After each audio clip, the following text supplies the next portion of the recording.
How does this affect the motion of a projectile? When a projectile moves through the air, it follows a path caused by the combination of its horizontal and the vertical velocity. Projectile wayii yeroo qilleensa keessa deemutti paazii akkamii yookiin daandii akkamii hordofaa? Daandii combination of horizontal and vertical velocity kan ta'e horizontaalii fi vertikaalii irraa kan walitti combine ta'e kan walitti dhufeedha jechuudha. This path is curved. Paaziin kun yookiin daandiin kun curvedidha. Curve jechuun maal akka ta'e ni ilaalla. It follows a special type of curve called parabola. Special type yookiin ammoo type gosa curvii ta'e kan parabola jedhamu. Parabola jedhamu maal godhaa? Formii godha uumaa jechuudha. Parabola kan jennuun fakkeenyaaf haala kanaan ta'uu danda'a. Haala kanaan ta'uu danda'a. Parabola kan jennuun golboo haala kanaan deemudha jechuudha. Golboo haala kanaan deemu kanaan parabola jennaan. Kanaafuu inni kun yeroo horizontaalii fi vertikaaliin kun walitti dhufanitti paazii akkamii uumuun?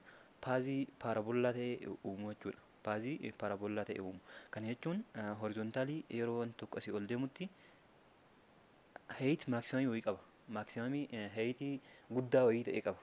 Height sanirra yeroo gahetti asii ol deemaa jiru kun maal ta'a? Gara gadiitti deebi'a jechuudha. Yeroo gara gadii deebi'u kana horizontaalii ta'a. Zeerootti deebi'ee achirraa yeroo gadi bu'u kana horizontaalii ta'ee gadi bu'aa jechuudha. Kanaafuu parabolaan combinationii horizontaalii fi vertikaalii ta'a jechuudha. Parabola imeejiidhaan yeroo ilaallu haala kana fakkaata jechuudha. Kuni yeroo maal ta'edha? Inni jalqabaa kun yeroo maximum height wayiirraa drop ta'e yeroo bakka murtaa'aa wayiirraa darbamedha. Horizontaalii deemee san booda maal ta'a? Gara gadiitti bu'aa deemaa jechuudha. Kuni ammoo yeroo haala kanaan yeroo asii ol darbame immoo maal jedhama?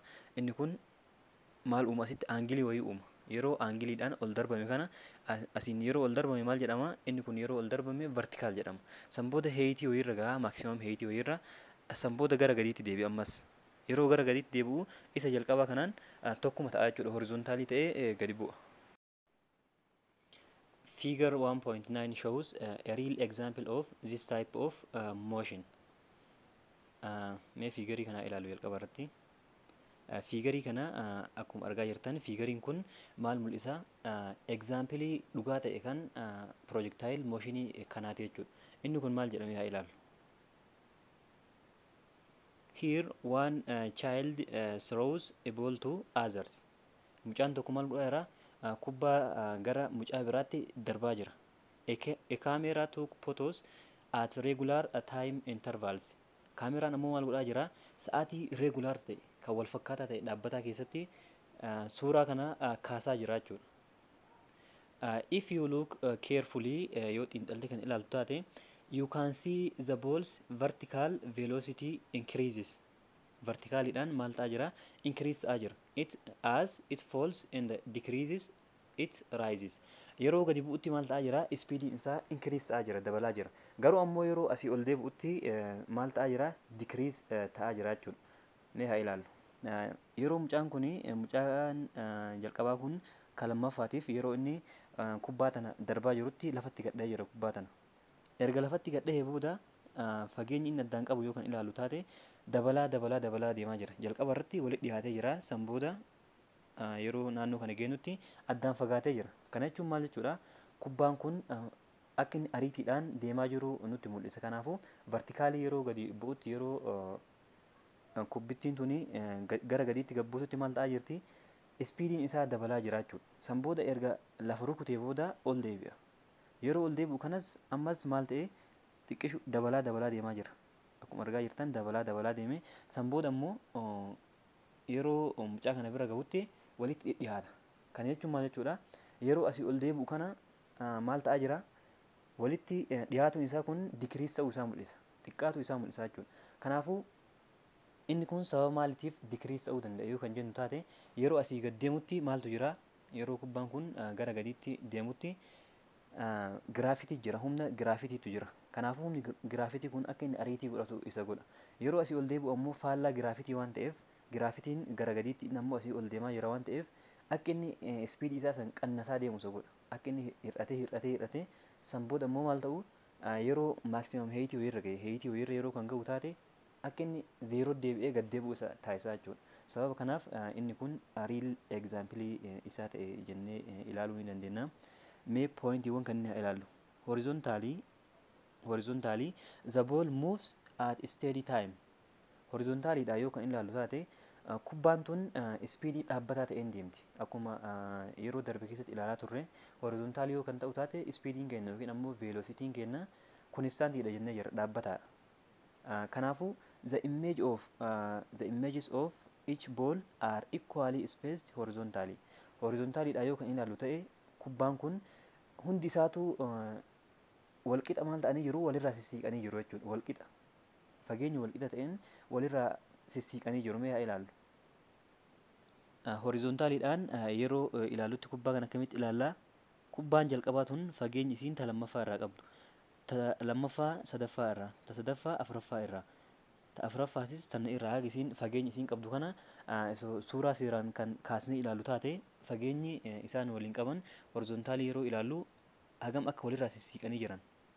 Isa kana yeroo ilaallutti fageenyi walirraa isaan qaban kun space kan isaan ta'an kun equalidha jedha. Kanaafuu inni kun horizontaalii walqixa ta'uu mul'isa. Garuu ammoo vertikaalii hoo maal ta'ame? Vertikaalidha ammoo gara gadiitti jechuudha. The ball accelerates downward due to gravity. Gara gadiitti maal ta'aa jira? Guulaa jira.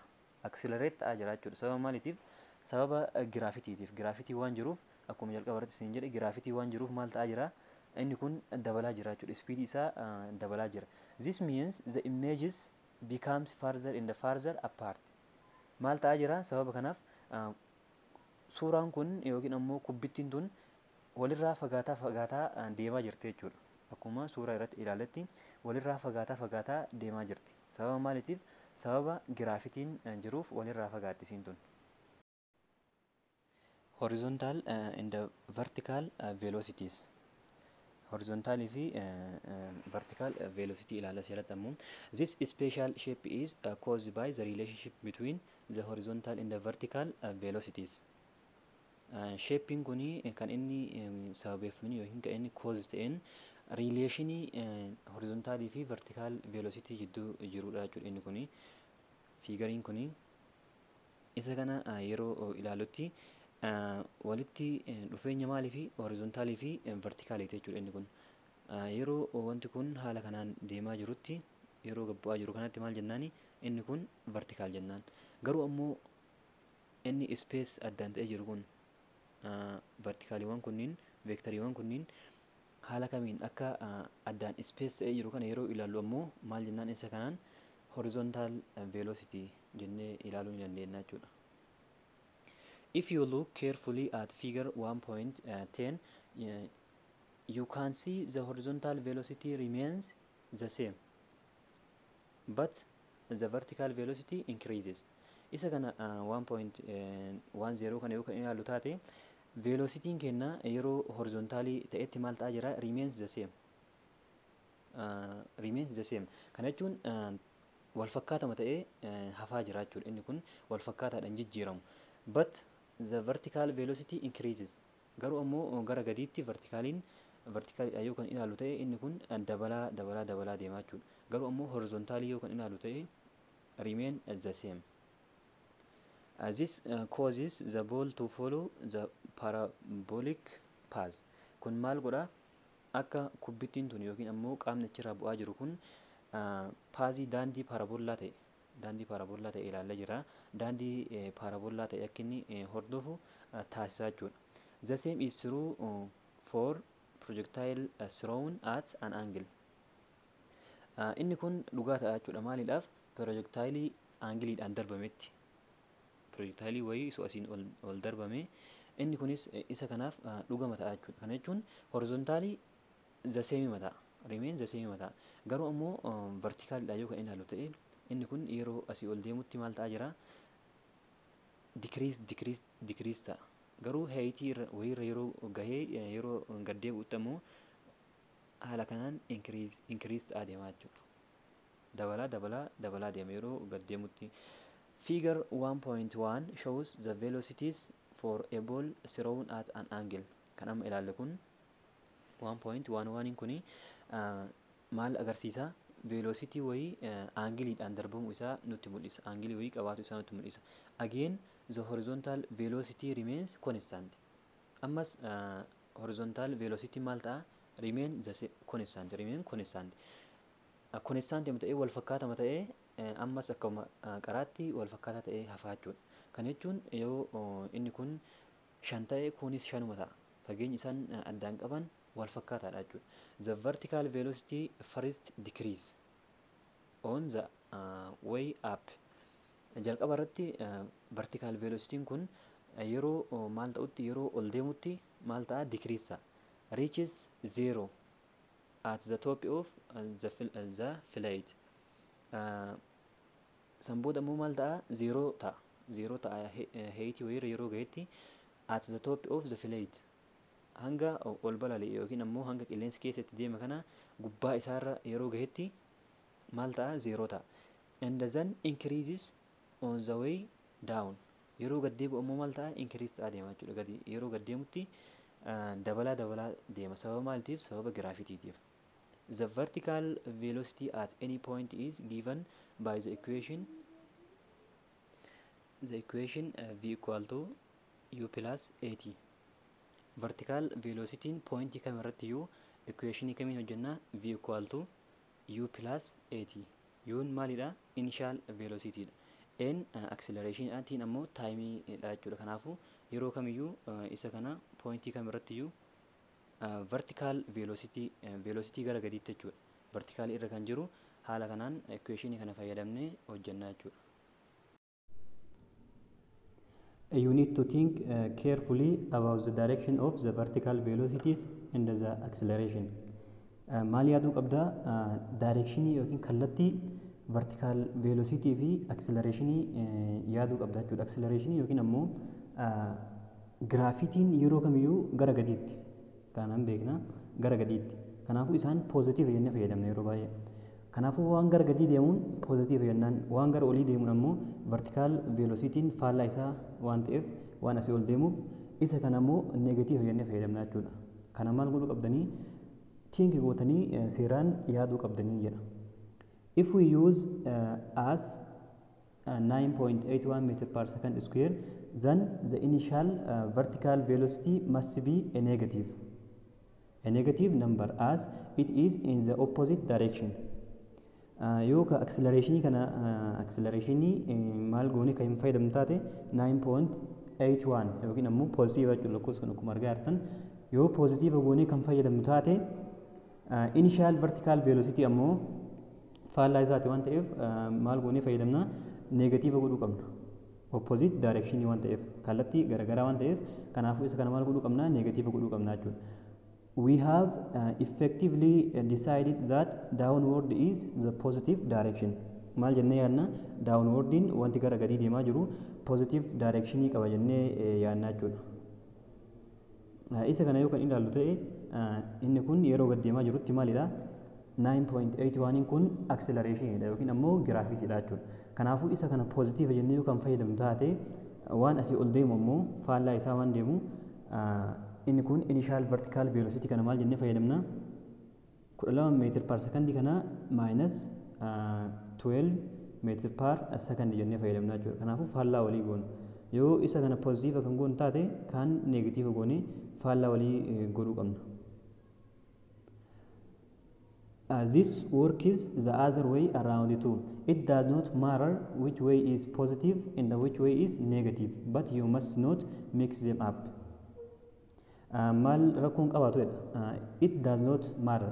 Rakkoon qabaatu yoo kallattiin tokko positive ta'e kallattiin kamuu positive yoo goote kallattii kaan ammoo garuu faallaa isaa godhuu qabda. Kana jechuun yoo kan acceleration kennan negative kan jennuun taate kaan ammoo maal godhuu qabna? Faallaa isaa positive godhuu qabna. Yoo ammoo kan acceleration positive goone initial vertical velocity maal godhuu qabna? Negative goone faallaa walii godhuu qabna jechuudha. Walitti mix godhuu hin qabnu. Wal fakkeessuu hin qabnu jechuudha isaan kanneen. Mee example kana ilaalu. A worked example, an arrow is fired vertically with an initial velocity of 35 meter per second. Find its velocity after A irratti 3 second, B irratti 6 second. Maal jedha? R wayii xiyya wayii kan isoo gadhiifnu taate vertikaalee gara oliitti jechuudha. Gara oliitti isoo kan gadhiifnu taate velocity initial velocity isaa 35 meter per second dha. Maal barbaadeedha? Find its velocity isaa barbaade. After 3 second, B irratti ammoo after 6 second. Kanaafuu wanti nuuf kennamee jiru maa inni S hin beeknu. Annaawunidha inni kuni fageenyi isaa nuuf kenname waan ta'eef. Yuun ammoo negative initial velocity kennamee qaxaa 35 meter per second. Kanaafuu kallattii faallaa maaliiti? Acceleration iti waan ta'eef negative goonee fayyadamne isa kana. Final velocity hin beekamu isa kana barbaadaa jirra waan ta'eef acceleration beekama inni kun 9.81. Time ammoo A irratti 3 second, B irratti ammoo 6 second dha jechuudha. Lama nuuf kenname. Notice we have entered minus 35 meter per second for the initial velocity. Initial velocity maal fayyadamne jira? Minus fayyadamne jira jechuudha. We are therefore setting the downwards direction as positive. Kanaafuu gara gadii kan deemu ammoo maal jennaan? Positive. Kana erga negative goone inni kun asii ol deemaa jira waan ta'eef xiyya wayii yeroo asii ol gadhiisanitti ol deema waan ta'eef kanaafuu isa kanaan erga negative kan jennu taate downwardidhaan kana jechuun downward waan deemaa jiru maa inni acceleration yookiin ammoo gravity. Gravitiin maal ta'uu qaba? Positive ta'uu qaba jechuudha. Kanaafuu A irratti yeroo barbaadnu V barbaadu nu jedha waan ta'eef final velocity barbaadu waan nu jedheef initial velocity plus acceleration times t. Inni kun eessarraa dhufe jennee yoo kan ilaalu ta'e acceleration formula isaan beekna. Acceleration wal qixa final velocity minus initial over time dha. Kanaafuu isa kana kirikiroosi yeroo gonutti A times t acceleration times time is equal to final velocity minus initial velocity. Kanaafuu wanni nuti barbaadaa jirru isa kana waan ta'eef u kana yeroo as dabarsinu minus waan jiruuf plus ta'a jechuudha. Kanaafuu at plus u equal to v dha. Kanaafuu v kenna yoo sirreessinee kan barreessinu ta'e u plus at ta'a jechuudha. Kanaafuu inni kun formulaan kun asirraa dhufe. Kanaaf isa kana yeroo itti galchinutti u hin qabna. U maa hin jennee jirra? Initialidha. Initialiin minus 35 meter per second plus 9.81 meter per second square times inni kun A dha jechuudha. Gatii A dhaaf nuuf kennamedha. Tiin ammoo A irratti waan nu gaafate 3 second nuun jedhe. Kanaafuu isa kana waliin baay'isnee yeroo walitti idaanu meeqa arganna? Minus 5.6 meter per second to two significant figure gara mana lamaatti siisnee yeroo lakkoofnutti inni kun isa kana argannaa jechuudha. Yeroo walitti idaanu haala kanaan isa kana approximate goonee kaa'uu ni dandeenya. Isa kana yeroo waliin baay'isnu meeqa arganna? 29.43 dha. Yeroo ammoo walitti idaanu inni kun negatiividha, lakkoofsa guddaadha waan ta'eef kanaafuu 35 irraa 29.43 kana yeroo hir'isnu meeqa arganna? 5.57 dha jechuudha. Kanaafuu isa kana torbaa kana yeroo approximate goonu tokko kanaaf kenna waan ta'eef 5.6 dha jechuudha. Inni kun maayinasiidha waan ta'eef maaliif lakkoofsi guddaan maayinasiidha waan qabuuf minus 5.6 dha jechuudha. Notice that velocity is still negative. Still negative as it is still traveling upward. Negative waan ta'eef negative 5.6 dha waan ta'eef kanaafuu kallattii kam qabaata? Hanga ammaa oluma deemaa jira jechuudha. Gadi hin deebiin wanni kun isoo kan gad deebi'u taate maal qabaata? Positive ta'a. Minus 5.6 waan ta'eef minus irra kan jiru ammoo yuun minus irra jira. Minus irra jira jechuun isaa ammoo asii ol deemaa jira jechuudha wanni sun.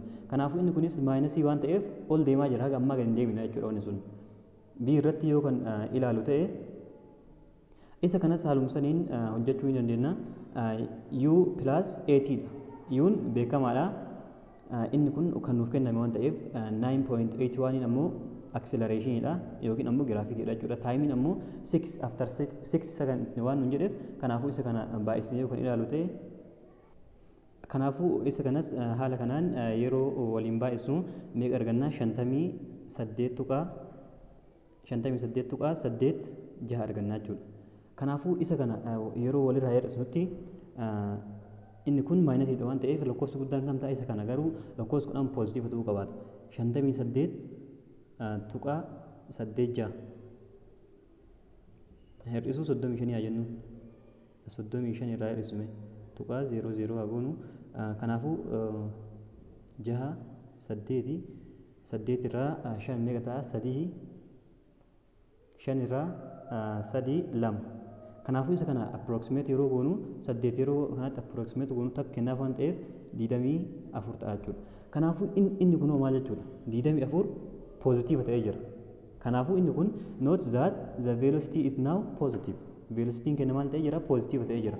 This must mean the arrow has changed direction. Arrown kun jalqaba yeroo asiin ol darbamee ture negative irra ture.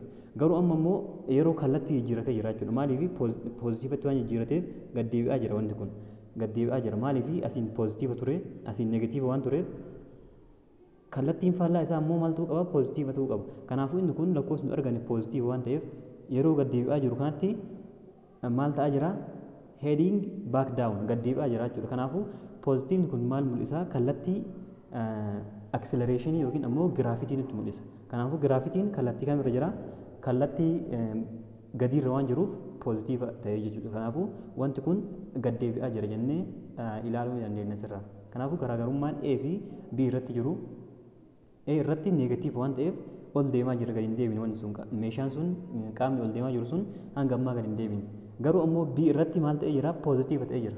Poozitiiva jechuun kallattii isaa jijjiirate jalqaba negatiiva ture yeroo kallattii isaa jijjiiratu ammoo poozitiiva ta'ee gad deebi'a jechuudha. Kanaafuu garaagarummaan isaan lamaan jidduu jiru isa kana ta'a.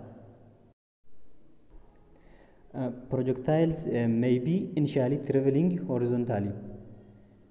Qaamni projectilii keessa jiru wayii projectiliin initialiidhaan jalqaba irratti jechuudha. Initialiidhaan maal ta'uu danda'a? Horizontaalii deemuu danda'a. Kana jechuun bakka wayiirraa isoo kan darbatu ta'ee fakkeenyaaf isa kana yoo ilaallu ta'e bakka wayiirraa yoo kan darbatu ta'e jalqaba irratti horizontaalii deema. Horizontaalii deemee san booda vertikaalii gara gadii gad deebi'aa deemaa jechuudha. Jalqaba irratti kanaafuu maal ta'uu danda'a? Initially jalqaba irratti jechuudha. Initially maal ta'uu danda'a? Traveling horizontally. This may include a ball kicked off a wall, a bullet fired from a horizontal gun, or a parcel dropped from the underside of an aircraft flying horizontally. Kana jechuun kubbaa wayii dhaaba manaa isoo rukuttee deebite. Yeroo rukuttee deebitu sanitti jalqaba irratti maal deemti? Horizontaalii deemti. Horizontaalii deemtee san booda gara gadii gad deebi'aa deemti jechuudha. Akkasumas bulleetiin rasaasni wayii qawwee dalga jirtu irratti horizontaalii jirtu yeroo keessaa ba'u san jalqaba maal deemaa? Horizontaalii deemee san booda gara gadii gad deebi'aa deemaa jechuudha. Akkasumas meeshaa wayii a parcel dropped from the underside of an aircraft flying horizontally. Xiyyaara bal'aa jiru irraa meeshaa wayii isoo kan bu'u taate jalqaba irratti garam deema? Horizontaalii deema. Horizontaalii deemee san booda meeshaan sun maal ta'aa deema? Gara gadiitti gad bu'aa deemaa jechuudha. Kanaafuu isaan kunniin egzaampilii maaliiti? Horizontal projection jechuudha. Kana jechuun yeroo wanti kun horizontaalii deemutti bakka kanarraa isoo darbamee kubbaa wayii isoo asirraa darbine yookiin meeshaa mataa wayii isoo isa kan akka ijaarsa wayiitti fudhadhaati as a build asirraa isoo darbine jalqaba irratti maal ta'a? Horizontaalii deema. Horizontaalii deemu jechuun ammoo vertikaalii initial velocity isaa maal jechuudha? 0 ta'a jechuudha. Kanaafuu isa kanaan yeroo darbamu kanatti initial velocity isaa horizontaalii deemaa jira jechuudha. Meeshaa kana irratti yeroo ilaalutti initially deemaa jira. The object will follow the path shown in figure 1.3. Objectiin darbame kun paazii akkamii hordofaa? Paazii isa kan argaa jiru kana haala kanaan jalqaba initially horizontaalii deemee san booda gadi bu'aa deemaa jechuudha. It is interesting to note that the time it takes to hit the floor only depend on the original height of the object. Timing inni itti fudhate taayimiin wanti kun achirraa darbamee lafa gahuudhaaf itti fudhate maal qofarratti xiyyeeffata? Only depend on the original height. Original height wanti kun kallattiidhaan yoo kan ilaalu ta'e original height isaa hanga bakka kana gahutti isa kana haala kana fudhatu ni dandeenya jechuudha. Kanaafuu isa kana qofa irratti hundaa'a. Wanni inni irratti hundaa'u original height isaa qofa. Kana jechuun wanti kun haga barbaadellee osoo haala kanaan deemee asittis kan bu'u taate wanni inni irratti xiyyeeffatu horizontaalii as jirtu tana heightima asii jirtu tana jechuudha. Hanga barbaade yoo achi fagaatullee garuu maal ta'uu qaba? Horizontaalii darbamuu qaba wanti sun. Horizontaalii yeroo deemetti bakka barbaadetti haa bu'u. Kan nuti irratti xiyyeeffannu kan inni irratti depend ta'u only height. It is height. Original height isaa qofarratti depend ta'a jechuudha.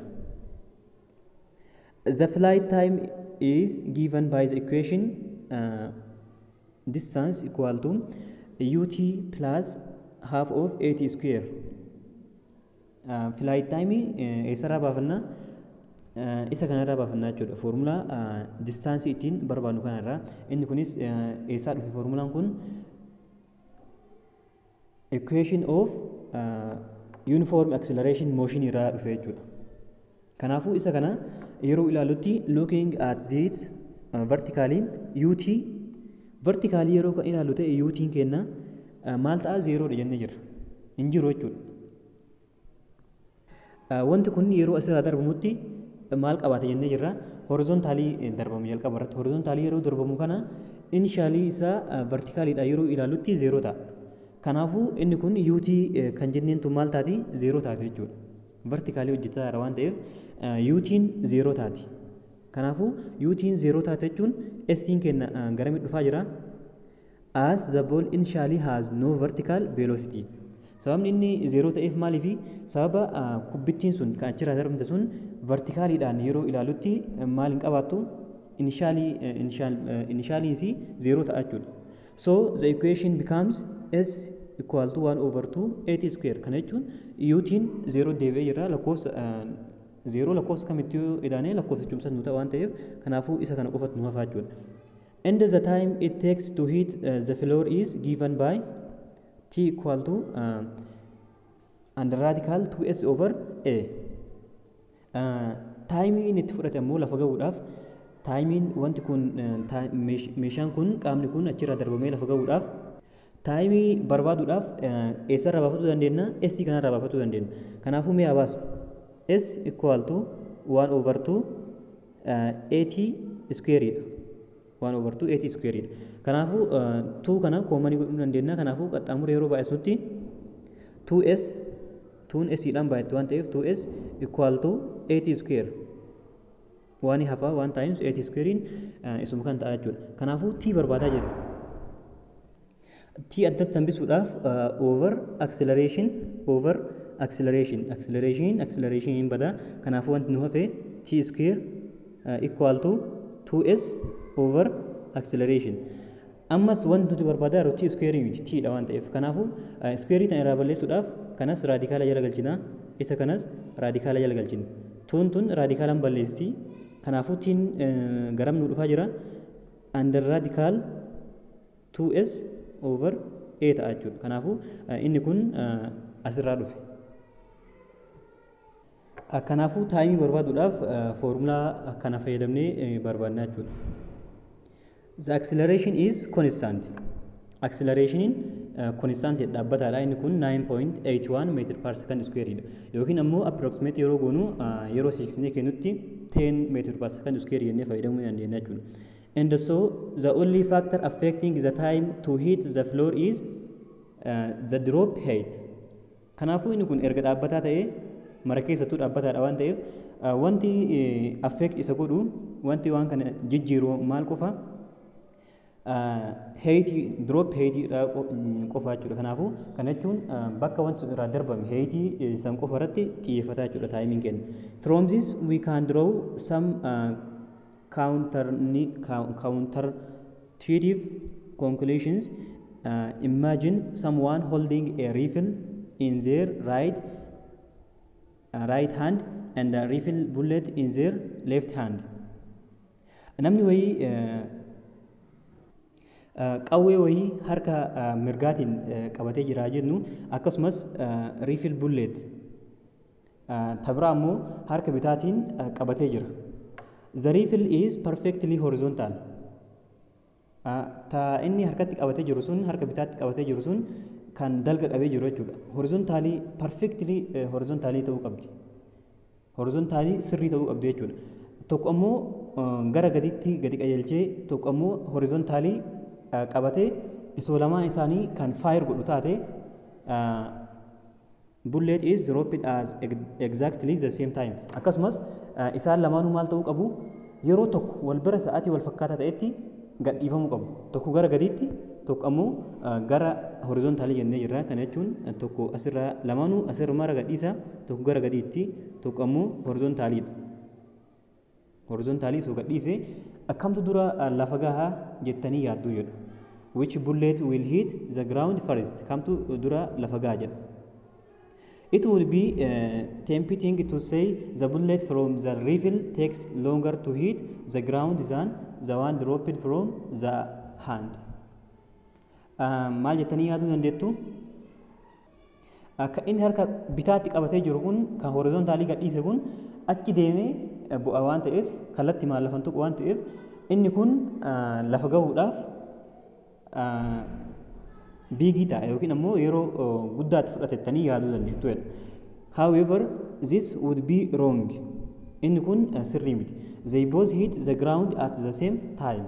Lamaan isaaniitu maal ta'u wal bira lafa gahu. Wal bira lafa gahu. The only difference is the bullet from the rifle hits the ground several meters away, whereas the dropped bullet hits the ground by the person's feet. Jijjiiramni isaanii tokko kan isaan garaagarummaa qabaatan jechuudha. Garaagarummaa isaanii waan tokkoof innis kan harka bitaatiin qabatee horizontaalii gadhiise kun maal ta'a asirraa soo gadhiise kun asumaan lafa bu'a kun ammoo haala kanaan deemee lafa bu'uu danda'a. Kanaafuu inni kun maal fudhatee jira longer taayimii osoo hin taane longer pileesii wayii fageenya dheeraa wayii fudhatee jira jechuudha lafa gahuudhaaf. Garuu ammoo taayimiin isaanii zaseemidha tokkuma. Maaliif sababni isaa ni ilaalla.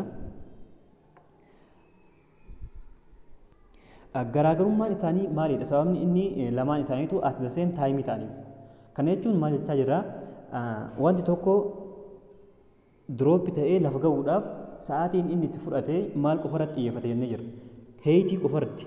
Heeyitii isaarratti xiyyeeffate malee oriijinaal heeyitiidha malee hanga barbaadee haala kanaan deemee yoo asitti bu'ellee deemeetuma haala kanaan yoo asitti bu'ellee marti isaatu the same timeidha. Yeroo wal fakkaataa keessatti kaasiin haala kanaan gad kufullee kaasirra gadi kufullee marti isaatu taayimiin isaa tokkuma ta'a jechuudha dhaabbata the sameidha. Kana jechuun heeyitii qofarratti waan xiyyeeffatuuf oriijinaal heeyitii isaa haaluma asiin gabbuu kana waan ta'eef kanaafuu oriijinaal heeyitii isaanii kan hunda isaatu maalidha the sameidha. Tokkuma waan ta'eef sababa kanaan hundi isaaniitu yeroo tokkotti lafa gahu jechuudha. Taayimii wal fakkaataa ta'etti. Garuu ammoo fageenya yookiin meetira garagaraa qabaachuu danda'u. Wanti kun asii deemee asitti bu'uudhaaf meetira isaanii garagara ta'uu danda'a. Garaagarummaa isaa kana malee sa'aatiin isaa yeroo kamiyyuu the sameidha jechuudha dhaabbataan. Kanaafuu haala kanaan inni kun wal fakkaataa ta'a jechuudha. Maaliif inni kun oriijinaal heeyitiin isaa isuma kana waan ta'eef kan asiin gad bu'aa jiruu fi kan haala kanaan bu'aa jiru kun lamaan isaaniitu oriijinaal heeyitiin isaanii tokko. Kanaafuu maal ta'u foormulaa isaaniitti yeroo galchinee kan ilaalu ta'e foormulaan isaanii mee heeyitii kanaan 5 jennuuni. Kanaafuu inni kun maal ta'aa jira 2 times 2s dha waan ta'eef s kenna 5 dha. 2 times 5 over accelerationin beekamaadha waan ta'eef 9.81. Lamaan isaatu foormulaa kanaan dalagamaa jira. Maaliif heeyitiin isaanii tokko waan ta'eef foormulaan dhaabbataadha. Tuun foormulaa irra jira, t irratti yeroo arginee jira, tuun ni jira, akkasumas accelerationinis ni jiraata jechuudha. Sababa kanaan foormulaan isaa tokkuma ta'a waan ta'eef lamaan isaaniitu at the same time'itti lafa gahuu danda'u. As discussed earlier, the range of any projectile is given by horizontal displacement. Range jechuun horizontal displacement idha. Equal to horizontal velocity times flight time idha. Isa kan ilaalee jira yeroo darbe keessatti.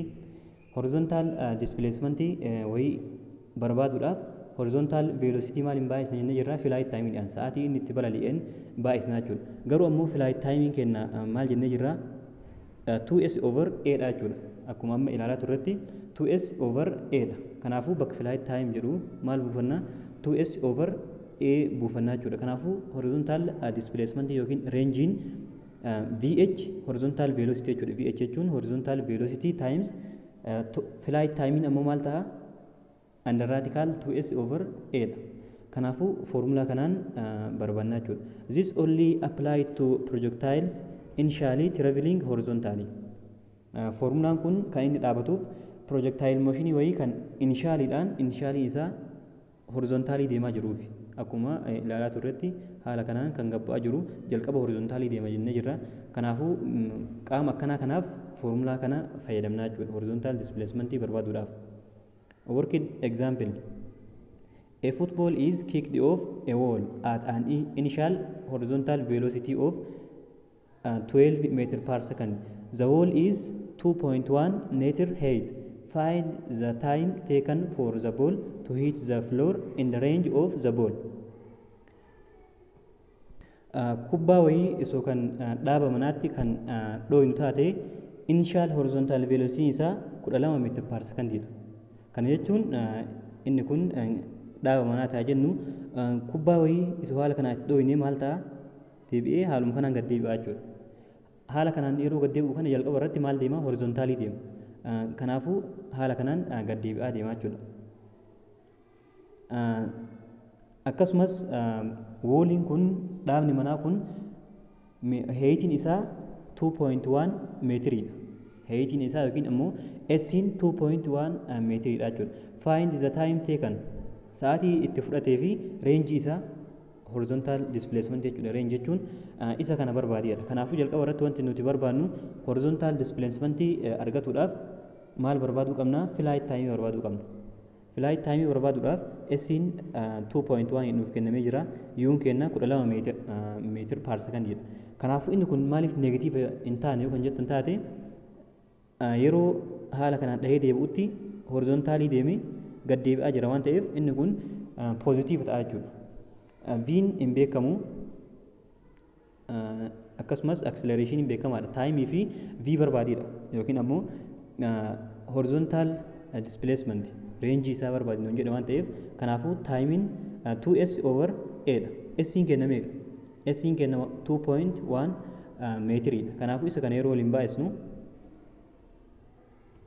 2 times 2.1 meter over 9.81 kan yeroo baay'isnu 2 yeroo isa kanaan baay'isnu maal ta'a 4.2 ta'a jechuudha. 4.2 over 9.80 kana yeroo waliin baay'isnee hirree raadikaala jalaa baasnu 0.65 argannaa jechuudha taayimii. Kanaafuu taayimii erga arganne horizontal displacementiin horizontal velocity times flight time dha. Kanaafuu horizontal timing kenna horizontal velocityin 12 meter per second timein ammoo 0.65 dha. Kanaafuu isa kana yeroo waliin baay'isnu 6.